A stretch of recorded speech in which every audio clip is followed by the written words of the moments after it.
Penangguhan gaji di Universitas Normal Guangxi, cuti tidak dibayar di Universitas Konstruksi Perkotaan Henan. Perekonomian China terus menurun dan mangkuk nasi besi yang tadinya dapat diandalkan tidak lagi menawarkan keamanan semestinya. Istilah mangkuk nasi besi mengacu pada sumber pendapatan atau mata pencaharian yang stabil dan aman, yang sering dikaitkan dengan pekerjaan di pemerintahan. Menurut laporan online pada tanggal 8 Januari, Bagian Keuangan Universitas Normal Guangxi mengeluarkan pemberitahuan yang menjelaskan ketidakmampuan mereka membayar gaji bulan Januari tahun 2024. Mereka mengutip tidak tersedianya dana dari sistem perbendaharaan Departemen Keuangan Daerah, yang menunjukkan bahwa tidak ada dana yang telah dialokasikan untuk tujuan ini. Anehnya, pemberitahuan tersebut kemudian hilang.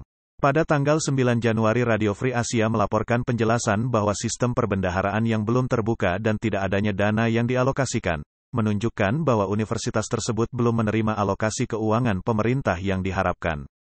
Reporter dari Radio Free Asia mencoba mengakses halaman web Departemen Keuangan Universitas Normal Guangxi pada tanggal 9 Januari, namun ketika mengklik judul pemberitahuan mengenai pembayaran gaji untuk bulan Januari tahun 2024, halaman tersebut tidak menampilkan apapun kecuali layar kosong. Kejadian ini bukanlah tanda pertama dari hancurnya rasa aman dari mangkuk nasi besi. Pada tanggal 7 Januari, selama konferensi kerja Dewan Pengembangan Pendidikan Fontai tahun 2024 di Beijing, beberapa langkah diusulkan untuk mereformasi kontrak sekolah yang dikelola distrik, untuk guru sekolah dasar dan menengah. Langkah-langkah ini menekankan penilaian tahunan dan menjajaki pembentukan mekanisme pintu keluar guru di kabupaten.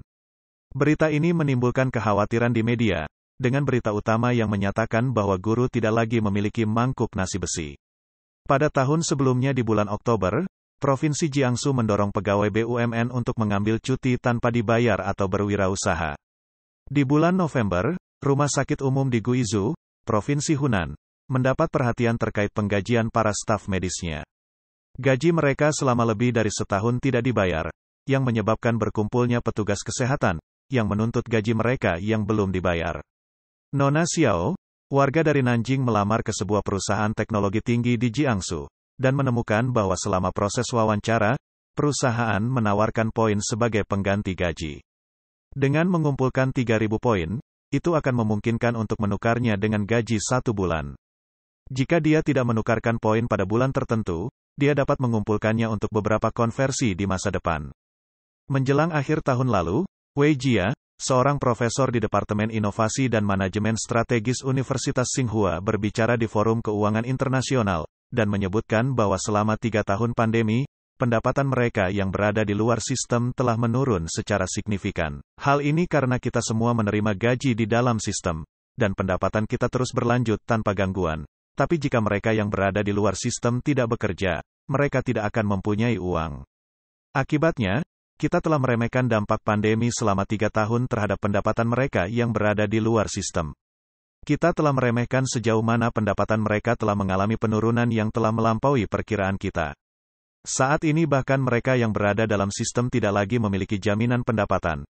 Kita hanya dapat membayangkan kesulitan yang dihadapi oleh mereka yang berada di luar sistem. Gelombang pengurangan gaji dan gaji yang tidak dibayar belum berhenti di sana. Pada tanggal 5 Januari, tangkapan layar obrolan online mengungkapkan rencana di Provinsi Shandong, China untuk mengurangi gaji pegawai negeri sebesar 25% hingga 35% mulai bulan Februari. Ini termasuk guru dan personel komunitas, dengan upaya untuk memastikan bahwa gaji guru tidak tertunda. Percakapan tersebut juga menyoroti tantangan keuangan di provinsi tersebut, dengan distrik Lisa menjadi pengecualian dalam hal pendanaan. Sebagai tanggapan, tim pengurangan gaji dibentuk dan pihak berwenang memulai langkah-langkah pemeliharaan stabilitas.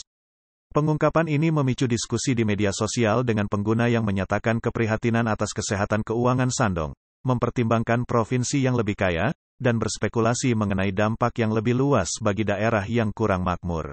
Situasi ini mencerminkan laporan sebelumnya dari Provinsi Guangxi tentang pemotongan gaji di lembaga-lembaga pemerintah, yang kemudian ditepis oleh para pejabat sebagai rumor. Namun netizen lokal tidak mempercayai reputasi resmi dari rumor tersebut, dan kemudian menyampaikan berita tentang pemotongan gaji di sekitar mereka. Netizen dari provinsi lain juga mengomentari postingan yang menyampaikan berita tentang pemotongan gaji pegawai negeri di wilayah mereka. Tren pengurangan gaji pegawai negeri termasuk di sektor-sektor seperti pendidikan dan keamanan publik telah berkembang di berbagai provinsi di China, yang mengindikasikan meluasnya masalah keuangan.